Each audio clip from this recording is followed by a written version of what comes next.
한중 관계에 해빙 분위기가 감돌고 있습니다. 한국 기업들의 중국 홈페이지가 다시 운영되고 한국행 단체 여행 금지령 해제에 대한 기대감도 높아지고 있습니다. 대선이 끝나자 숨죽이던 수도권 분양시장이 다시 살아나고 있습니다. 이달부터 다음 달까지 수도권 분양 물량은 4만 3천 가구에 달합니다. 증권사들이 신재생에너지 사업 투자에 적극 나서고 있습니다. 문 대통령이 신재생에너지 확대를 공약으로 내세운 바 있어 투자 매력이 더 커졌기 때문입니다. 국제회계기준위원회가 보험사의 새 회계기준을 제시함에 따라 보험사들의 상품 포트폴리오가 저축연금보험에서 보장성 변액보험 중심으로 변화할 것으로 전망됩니다.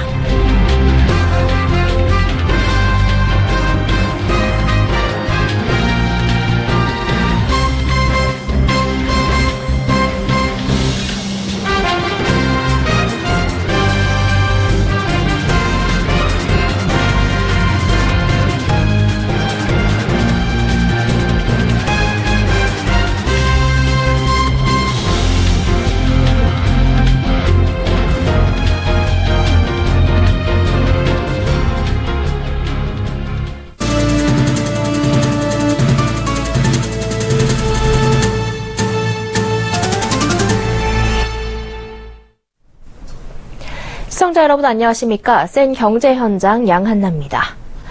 문재인 정부 출범과 함께 꽁꽁 얼어붙었던 한중 관계 해빙 분위기가 완연합니다. 이에 맞춰 경색됐던 양국 경제 교류의 물꼬도 트이는 모습입니다. 그동안 출구가 보이지 않았던 사드 문제의 실마리가 풀리는 게 아니냐는 기대감이 나오고 있습니다. 이보경 기자입니다. 지난 15일 아모레퍼시픽 그룹은 중국 홈페이지를 정상적으로 가동하기 시작했습니다. 또 3월 한한령이 시작되면서 암묵적인 중국 정부의 압박에 거둬들였던 한류스타 모델 광고도 재개하기로 했습니다. 그러자 홈페이지를 통한 화장품 매출이 전날보다 40% 급증했습니다. 지난 3월 초부터 운영이 중단됐던 중국 롯데마트 공식 홈페이지도 최근 다시 문을 열었습니다. 죄송합니다. 홈페이지 수리 중입니다. 라는 문구만 뜨고 연결이 되지 않았던 홈페이지가 정상적으로 복구된 것입니다. 아직 롯데마트 영업정지가 여전한 상황이지만 롯데를 겨냥했던 사드 보복이 완화되는 것이 아니냐는 관측이 조심스럽게 나오고 있습니다. 관광업계에서도 곳곳에서 중국의 단체 여행 금지 조치 해제 조짐이 보이고 있습니다. 중국의 한 의료기기 업체는 사드 보복 조치가 본격화되면서 9천 명에 달하는 임직원 인센티브 단체 관광 목적지를 한국에서 태국으로 변경했습니다. 그러나 최근 해빙 모드가 조성됨에 따라 이 가운데 4천 명에 대한 한국행 여부를 다시 조율해보자며 견적을 뽑아달라고 한국 여행사 측에 연락을 해왔다고 알려졌습니다. 일부 한국을 전문으로 하는 중국 여행사들 사이에서는 이번 주말 중국 당국이 한국행 단체 여행 금지령을 해제할 가능성이 크다는 예측을 내놓고 있습니다. 이 밖에도 아시아나항공은 중국인 파워블로거 28명을 한국으로 초청했고 롯데월드타워 시그니엘 레지던스 관계자들도 지난주 중국 상하이 현지에서 분양 마케팅을 재개했습니다. 사드 문제로 꽁꽁 얼어붙었던 한중 관계에 해빙 모드가 나타나면서 곳곳에서 기대감이 높아지고 있습니다. 서울경제TV 이보경입니다. 숨고르게 들어갔던 수도권 분양시장이 대선이 끝나자 다시 기지개를 켜고 있습니다. 이달부터 다음 달까지 분양 물량은 4만 3천 가구에 달하는데요. 업계에선 서울과 인접한 경기도 김포 한강, 고양 지축, 성남 판교 등의 수요자들이 몰릴 것으로 예상하고 있습니다. 정창신 기자가 현장을 찾아가 봤습니다. 모델하우스를 둘러보기 위해 관람객들이 길게 줄을 섰습니다. 경기도 김포시에 분양하는 한강 메트로자이 아파트 현장입니다. 이 단지는 최고 44층 33개 동, 전용 면적 59에서 134제곱미터, 총 4,229가구의 아파트와 오피스텔로 지어질 예정입니다.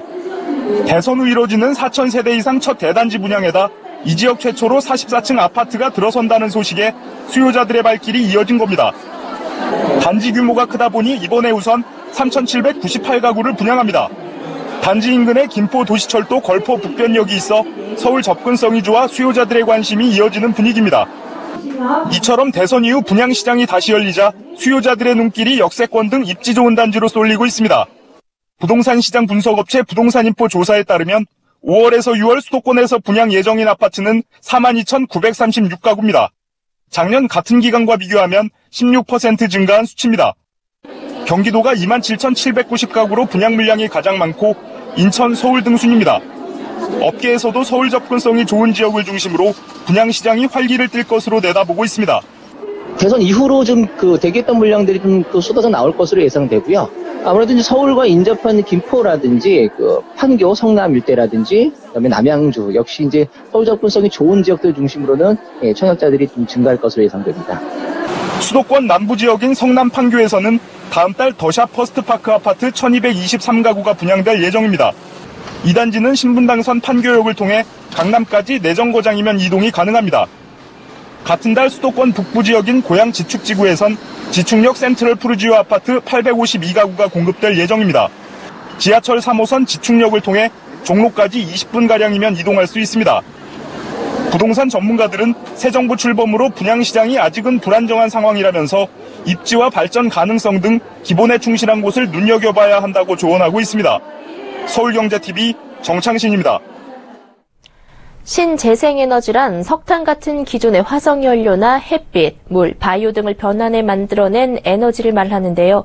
증권사들이 앞다퉈 이 신재생에너지 관련 프로젝트 파이낸싱을 수임하기 위해 나서고 있습니다. 신재생에너지 자체도 투자처로서 잠재력을 갖고 있지만 신재생에너지 확대를 공약으로 내세운 문 대통령이 당선돼 그 투자 매력이 더 커졌기 때문입니다. 김성훈 기자가 보도합니다. SK증권은 지난 2014년 11월 신재생에너지본부를 세우고 전담 PF팀을 조직해 지금까지 총 9개의 신재생에너지 관련 프로젝트 파이낸싱을 완료했습니다. 올해는 여수 바이오매스, 대산수소 연료전지 등의 프로젝트를 앞두고 있어 총 1조 5천억 원 규모의 PF를 주관할 것으로 예상됩니다. 미래에셋대우도 전남 영광의 벽수풍력, 경남 의령의 의령풍력, 제주 김영풍력, 의정부 연료전지 등 4개 사업의 PF를 마쳤습니다. 미래에셋대우는 새만금에 세워질 국내 최대 규모의 해상풍력 발전단지의 총 사업비 4,400억 원 중 90%에 대한 프로젝트 파이낸싱도 주관할 계획입니다. 증권사들이 이처럼 신재생에너지 사업에 적극적으로 투자하는 것은 세계적으로 대기오염 문제가 심각해지면서 그 대안인 신재생에너지의 개발이 선택이 아닌 필수가 되고 있기 때문입니다.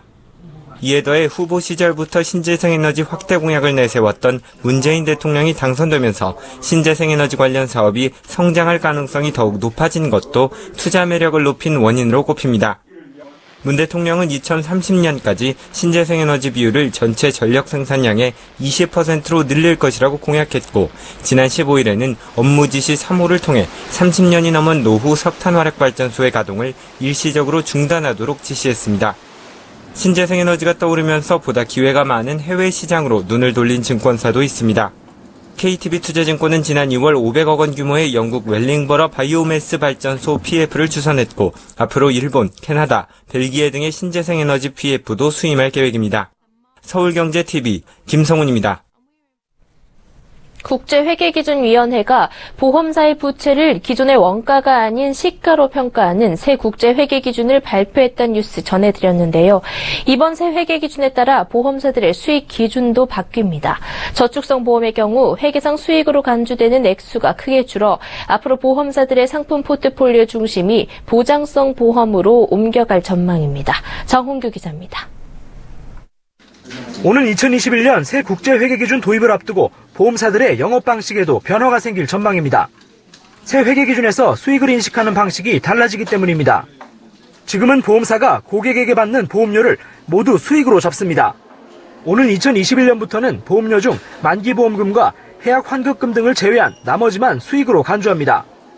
어차피 고객에게 돌려줄 금액을 보험사의 수익으로 잡지 말자는 취지입니다. 이 경우 만기 때 보험료의 상당 부분을 이자를 더해 고객에게 돌려주기로 약속된 저축성 보험의 수익성이 크게 떨어집니다. 고객이 다쳤을 경우 등 사고 발생 때만 보험금을 지급하는 보장성 보험과는 상품 구조가 다른 겁니다. 업계에서는 새 회계기준 도입 시 보험사가 저축성 보험으로 벌 수 있는 돈이 현재 수준에서 70%가량 떨어질 것으로 추정하고 있습니다. 과거에는 보험사가 외형적으로 성장하기 위해 저축성 보험을 주로 팔았습니다. 저축보험과 연금보험 등이 재테크 상품으로 알려져 보장성 보험보다 판매가 쉬운 이유도 있었습니다. 그러나 수익 기준 변화에 따라 보험사들의 영업 중심은 앞으로 보장성 보험과 변액보험으로 옮겨갈 것으로 예상됩니다. 보장성 보험은 저축 상품에 비해 환급금이 적고 변액보험은 원금 손실 등 금리 변동 리스크를 소비자가 지는 게 특징입니다. 서울경제TV 정원규입니다. 문재인 대통령은 후보 시절부터 소액 장기 연체 채무를 탕감하겠다는 뜻을 밝혀왔는데요. 금융당국이 공약을 본격 추진하기 위한 검토에 들어갔습니다. 44만여 명에 달하는 10년 이상 1,000만 원 이하 연체 채무자의 빚이 탕감될 것으로 예상되는데 도덕적 해이에 대한 우려도 나옵니다. 앵커 리포트입니다. 문재인 대통령의 소액 장기 연체 채무 소각 공약. 국민행복기금이 보유하고 있는 10년 이상 1,000만 원 이하 연체 채무자의 빚을 전액 탕감해주겠다는 내용입니다. 업계에 따르면 금융당국은 이 공약을 이행하기 위한 실무 검토에 들어갔습니다. 공약 이행에 들어가는 재원 조달 방법과 모럴 해저드 방지 등에 대한 여러 방안을 놓고 고민 중인 것으로 보입니다. 특히 이번 공약은 채무를 전액 탕감해준다는 점에서 역대 정부 중 가장 강도가 센 것으로 평가됩니다. 국민행복기금이 보유한 10년 이상 1,000만 원 이하에 해당하는 연체 채무는 약 1조 9천억 원, 대상자는 43만 7천 명으로 추산됩니다. 당국은 국민행복기금이 인수하지 않은 민간회사 소유의 소액 장기 연체 채권과 국민행복기금 인수 시점 이후 발생한 채권 등으로 범위를 넓히는 방안도 검토 중인 것으로 전해졌습니다. 저소득층에게 재기의 기회를 준다는 면에서 대체로 공감하는 분위기지만 일각에서는 우려의 목소리도 나옵니다. 채무자의 도덕적 해이가 발생할 수 있고 이미 빚을 성실히 갚아 탕감받지 못한 사람들과 형평성 문제가 제기될 수 있어서입니다. 해당되시는 분들한테 새로운 기회를 준다는 것이 가장 중요한 명분이고 또 효과라고 보여지는데 부실대출 안 갚으면 나중에 정부에서 다 탕감해 주더라. 이제 이렇게 아주 선례가 이제 생기면 그 다음에 뭐 갚으려는 노력을 열심히 안 하는 사람들이 생길 수도 있죠. 이 같은 부작용을 막기 위해 공약을 시행하더라도 소득 증빙과 금융자산, 실물자산 조회 등을 통해 요건을 엄격하게 심사해야 한다는 지적이 나옵니다. 서울경제TV 양하나입니다. 렉스 틸러슨 미국 국무부 장관은 도널드 트럼프 행정부의 대북 기조는 북한에 대해 정권 교체도 안 하고 침략도 안 하고 체제를 보장한다는 것이라고 밝혔습니다. 틸러슨 장관은 워싱턴 DC 국무부 청사에서 홍석형 대미 특사와 면담한 자리에서 북한이 핵 폐기 의지를 보인다면 미국도 북한에 적의를 보일 이유가 없다는 점을 강조하면서 이같이 밝혔다고 특사당 관계자가 전했습니다. 틸러슨 장관은 또 선제 타격, 군사 행동 옵션으로 가기까지는 수많은 단계를 거쳐야 한다면서 지금 가진 모든 수단은 외교적, 안보적, 경제적 수단이란 점을 명확히 한다고 말했습니다. 이에 대해 특사당 관계자는 미국의 궁극적 목표는 핵실험 중지보다 핵 폐기가 확실하고 어떤 조건의 기준을 낮춘다는 생각은 들지 않았다면서 미국의 1단계 목표는 북한이 핵과 미사일 실험을 하지 않는 것이라고 덧붙였습니다. 문재인 대통령이 내년 6월 지방선거 때 개헌을 추진하겠다고 밝혔습니다. 문 대통령은 오늘 청와대 상춘제에서 진행한 여야 5당 원내대표와의 오찬 회동에서 이같이 말했다고 박수현 청와대 대변인이 전했습니다. 문 대통령은 정치권의 개헌 논의 과정에 국민의 의견을 충분히 수렴해 반영하고 선거 제도 개편도 함께 논의하는 것이 바람직하다는 의견을 제시했다고 말했습니다. 사드 문제에 대해서는 특사 활동의 결과 등을 지켜보고 한미, 한중 정상회담 등을 고려해 신중하게 접근하겠다고 설명했습니다. 문 대통령과 여야 원내대표들은 또 여야정 국정상설협의체를 구성하는 데 공감대를 이루고 실무협의에 착수하기로 했습니다. 문재인 대통령은 서울중앙지검장에 윤석열 대전고검검사를 승진 임명했습니다. 문 대통령은 이와 함께 돈봉투 만찬 파문으로 사의를 표명한 이영렬 서울중앙지검장은 부산고검 차장검사로, 안택은 법무부 검찰국장은 대구고검 차장검사로 각각 전보 조치했습니다. 문재인 대통령은 윤석열 신임 서울중앙지검장 인선과 관련해 현재 대한민국 검찰의 가장 중요한 현안은 역시 국정농단 사건에 대한 수사와 공소 유지라고 생각한다며 그 점을 확실하게 해낼 수 있는 적임자로 판단한다고 말했습니다. 윤 지검장은 지난 18대 대선 때 서울중앙지검 특수 1부장으로 이른바 국정원 댓글 사건 수사를 지휘하다가 정권과 갈등을 빚은 끝에 수원지검 여주지청장으로 좌천됐으며 이후 최순실 게이트 수사 때 박영수 특별검사팀의 수사팀장으로 참여했습니다. 최근 증시가 오름세를 이어가면서 개인 투자자들이 증권사에서 직접 돈을 빌리거나 저축은행 등 금융기관과 연계하는 방식으로 대출을 받아 주식에 투자한 규모가 10조 원을 넘어선 것으로 나타났습니다. 금융투자업계에 따르면 개인 투자자들이 주식을 사기 위해 증권사에서 빌린 돈을 의미하는 신용거래융자 잔액은 지난 17일 기준 7조 4,910억 원으로 연중 최대 규모를 기록했습니다.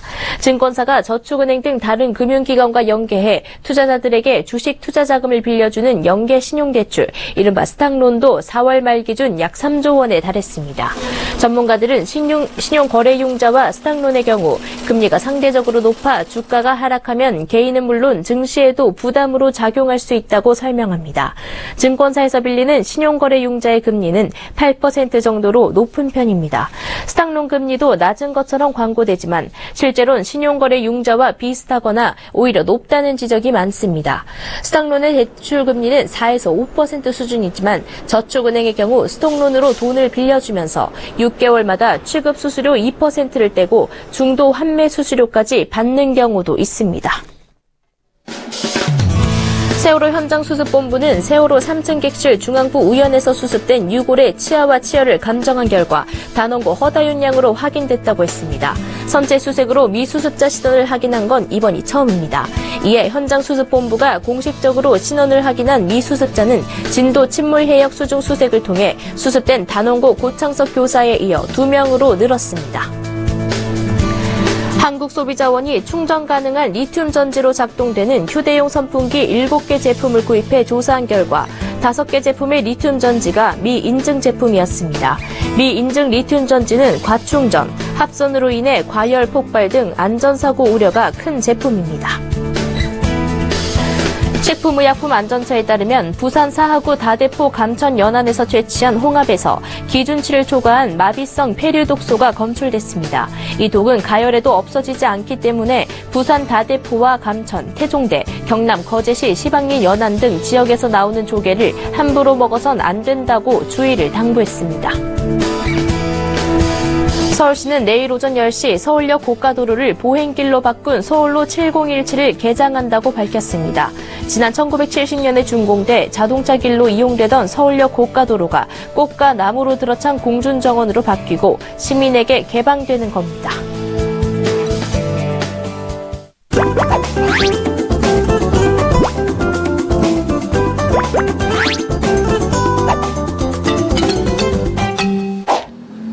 커피와 사무실의 합성어 코피스족, 카페와 도서관의 합성어 카페 브러리족. 두 신조어 모두 카페에서 파생된 단어들입니다. 이처럼 카페는 더 이상 단순히 커피를 마시는 공간이 아닌 누군가에겐 도서관이자 사무실이고 사랑방입니다. 또 지친 청춘들이 작은 사치를 부리며 휴식을 취할 수 있는 도피처이기도 한데요.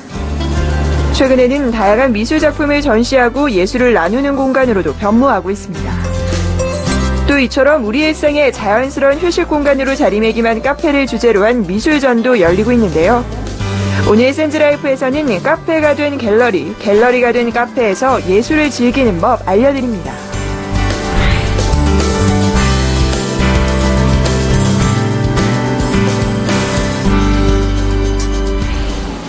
자유로운 미술관 분위기에 커피 향이 가득한 이곳. 커피를 마시며 층마다 걸려있는 미술작품을 감상하고 사진을 찍을 수도 있습니다. 마음에 드는 작품을 만나면 구매도 가능한데요. 이른바 커피도 마시고 예술작품도 만나볼 수 있는 갤러리형 카페입니다. 이 같은 갤러리형 카페는 신진 작가들이 꿈을 펼칠 수 있는 장소기도 합니다. 실제 이곳에서는 고향이라는 주제로 허희숙 작가의 개인전이 열리고 있습니다. 대관료가 무료라 작가들이 활동하는데 원동력이 될 수 있고요. 그리고 이제 구매하시는 분들은 적정한 가격에서 만족감을 줄 수 있어서 가장 최적의 가교 역할을 할 수 있다고 봅니다. 전시 장소 제공은 물론 카페 손님들이 관람객이 되면서 전시 홍보도 걱정할 필요가 없습니다. 특히 미술 작품을 조금 더 편하고 가깝게 만나볼 수 있어 핫플레이스로 급부상하고 있습니다. 단지 이제 커피를 마시는 것 외에 다양한 미술 작품들이 전시가 되어 있어서 저희 같은 직장인들은 이제 바쁜 직장 생활 중에서 이렇게 짬짬이 문화생활에 임할 수 있는 것이 이 커피숍의 장점이라고 생각합니다. 이번에는 일상의 문화향유 공간인 카페가 전시장 안으로 들어왔습니다. 서울미술관에서 6월 18일까지 열리는 카페 소사이어티전. 카페라는 공간을 문화적 맥락에서 조명해 청춘을 표현해냈습니다. 카페라는 공간은 단순히 차를 마시는 공간이 아니라 현대인들 일상에서 잠깐의 휴식을 갖고 그 안에서 재충전을 하는 공간이라고 생각을 합니다. 지금 현대 젊은이들이 가장 많이 찾는 공간인 카페를 모티브로 그 안에서 벌어지고 있는 이야기를 담으면 지금 이 시대의 청춘들, 젊은이들의 이야기를 담을 수 있지 않을까 해서 1950년대 명동의 한 다방을 그대로 옮겨온 듯한 낭만다방. 전쟁 직후 우리나라의 혼잡함 속에서도 피어났던 예술의 자취와 그 문화를 고스란히 느낄 수 있습니다. 가난했던 시절 종이를 구하지 못해 담배값 포장지에 못으로 그림을 그리고 먹고 남은 커피가루로 작품을 완성한 이중섭 화백. 또 꽃과 여인의 화가로 불리는 청경자 작가, 서민들의 애환을 독특한 질감으로 표현한 박수근, 유영국 작가 등 시대를 대표하는 작가들의 작품을 만나볼 수 있습니다. 실제 1950년대 전후 서울 동방살롱과 부산 르네상스 등 다방은 변변한 전시 공간이 없었던 예술인들의 아지트였습니다. 낭만다방 외에도 스윗블라썸, 콜드브루, 다크로스팅 등 4곳의 공간이 구성되어 있습니다. 이번 전시는 카페에서 잠시 쉬어가듯 그림을 감상하며 보다 친근하게 예술을 느낄 수 있습니다. 그 스윗 블라썸 같은 공간에서는 젊고 달콤하지만은 씁쓸하고 어려운 청춘들의 이야기를 이면에 담고 있고요. 다크로스팅이라는 공간에서는 이 시대 젊은이들이 진짜로 고민하고 있는 것들, 힘들어하는 부분들을 직접적으로 위로하기 위해서 작품들이 구성되어 있습니다. 특히 마지막 전시관은 카페 소사이어티라는 공간으로 예술가들을 포옹하는 둥지로 자리 잡은 서울 시내 35개의 갤러리형 카페들을 소개해놨는데요.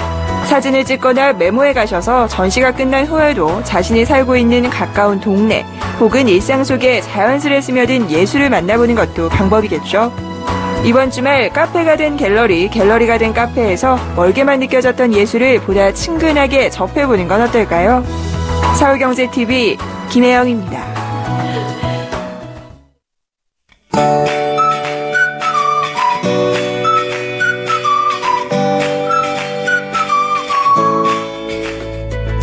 안녕하세요. K웨더 라이프스타일 예보 윤진열입니다. 아직 5월인데 초여름처럼 더웠던 하루였습니다. 내일도 오늘만큼이나 기온이 오르면서 7월 중순의 더위를 보이겠는데요.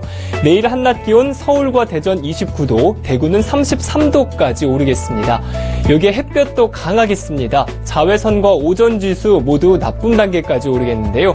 외출하실 때는 자외선 차단에 신경 쓰시고 특히 햇볕이 강한 시간대에는 장시간 외출은 자제하시는 게 좋겠습니다.